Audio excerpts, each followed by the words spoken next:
On this video, I would like to continue doing an inductive Akkadian grammar of Hammurabi's law code, looking at law number 60 from an inductive grammatical analysis.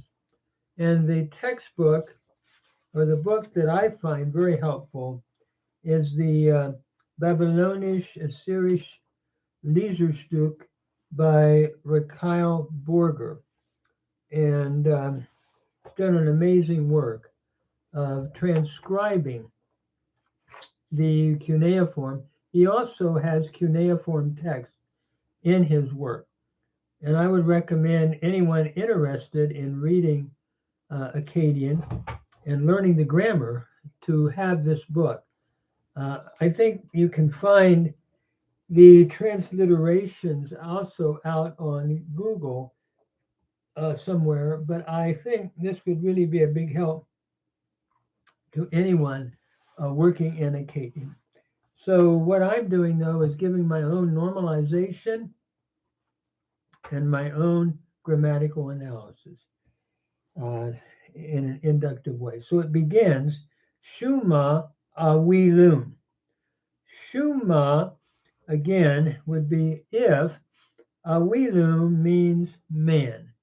And that ending shows that we're looking at a nominative singular in Akkadian.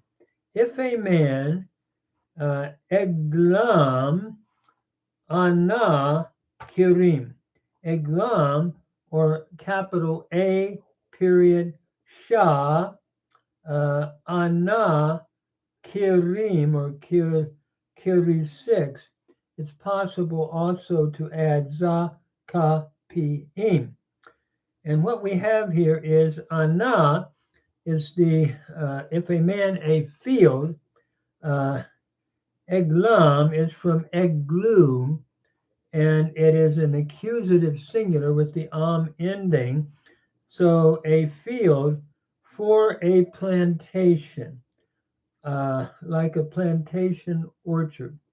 Ana is the preposition for, and kirim is the genitive singular from kiri 6.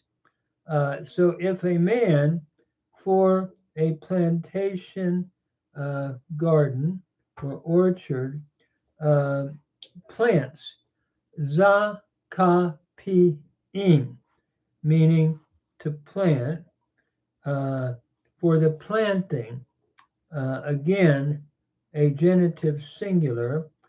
Ana muka, notice, let me just read it again.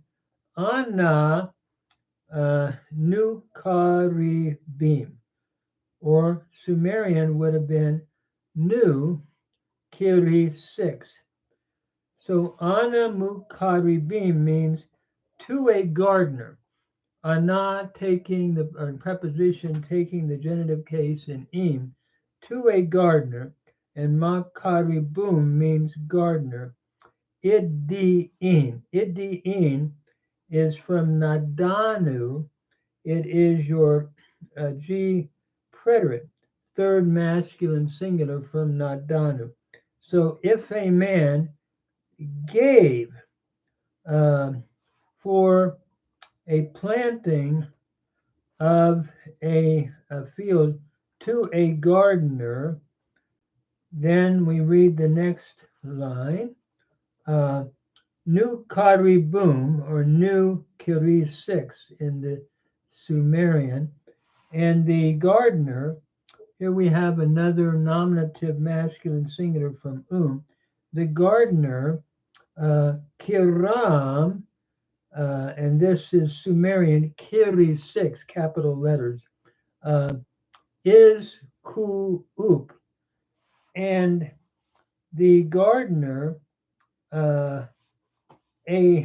actually a plantation from kiram, accusative singular, is ku'up, means planted. It's a G preterite, third masculine singular from zakapu. So if he planted, then a plantation. And then the next line reads, mu, capital M-U, for com, which means for 4 years. Mu for years, com, Sumerian, for 4 years. And then we read the next word, kiram, for 4 years, the orchard. Kiram, with the am ending, is the accusative singular from kirum, from kiri 6, the Sumerian. For the orchard, he caused to grow. U-ra-ab-ba. And so he caused the orchard to grow. U-ra-ab-ba. And here we have uraba, a D present from rabum, to cause to grow. Notice the doubling of the middle radical in the B and the U prefix.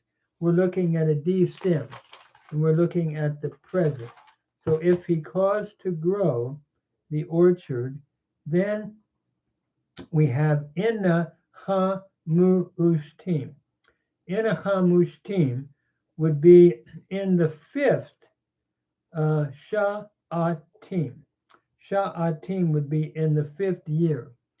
Notice hamushtim, again, following the preposition inna, takes the genitive singular, and hamushtim is from hamshu, meaning 5th, and sha'tim is from shatu, another genitive singular meaning year. I think of the Hebrew shana. So in the 5th year, Be'el Kirim, or Kiri 6. Be'el would be normalized Bel Kirim, the owner of the orchard. Bel is in construct with Kirim here. So the Belum, meaning owner, so the owner of the orchard. And then we come to the next word, unakaribum. Again, capital N-U, period, K-I-R-I 6, the Sumerian for the gardener. And the gardener, nukaribum. So the owner of the orchard and the gardener, me et ha-ri-ish. This word here basically means mitharish, in equal shares, or we could say equally in equal shares, then they shall divide it. So the owner of the vineyard and the gardener in equal shares, izuzu, means to divide. So they shall divide it, and izuzu again is from the root to divide. I believe it's izazu, to divide. So they shall divide it, the owner of the vineyard, Be'el, from Bel, Kurim, the owner of the vineyard, then Zita Ha La Shu. Zita Shu would be his part or his share. Inasa Akma. Inasa Akma means here, and he chose from nasaku, to chose, or to choose, a G preterite, third masculine singular. And so the owner chose or uh, and chose, I guess we would render it, ilike, he took, he chose and took. I'm looking at the translation uh, in the owner of the vineyard receiving his preferential share. So we could say the owner chooses and receives ilike, his uh, equal share or his part. And ilike is from laku, a G preterite, third masculine singular. So if we're translating the whole, it seems to be, again, if a man gave a field to a gardener to set up an orchard, and the gardener set out the orchard, he then shall develop the orchard for 4 years. In the 5th year, the owner of the orchard and the gardener shall divide equally, having their equal share, with the owner of the vineyard receiving his preferential share, is the way Meek translated that. So the owner of the vineyard shall receive what he has chosen, seems to be, is the way I'm understanding the verb nasaku. So basically, as I read that, I was thinking, and Meek made allusion to this in ancient Near Eastern texts. In Leviticus 20:19-23 to 25 reads, "When you enter the land and plant all kinds of trees for food, then you shall count their fruit as forbidden. 3 years it shall be forbidden to you, it shall not be eaten. But in the 4th year," notice 4th year in both here, "all its fruit shall be holy, an offering of praise to the Lord. In the 5th year, you are to eat of its fruit." That's when you can use it, the 5th year, "that its yield may increase for you. I am the Lord your God."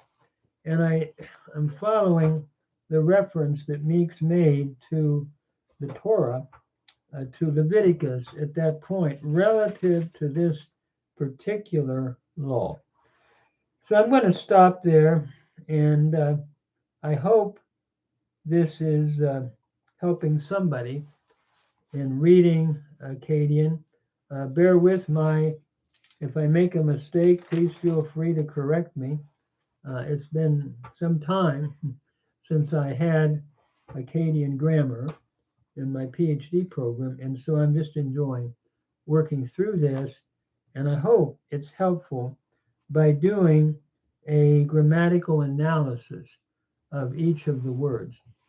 Basically, what we've learned again is is your nominative, is your accusative, is your genitive singular, and we've looked at what is like a pay-noon verb, natanu, in idin, where the N has assimilated into the D, and basically, we saw the D stem, which is like the PL in Hebrew with the doubling of the middle radical in uraba.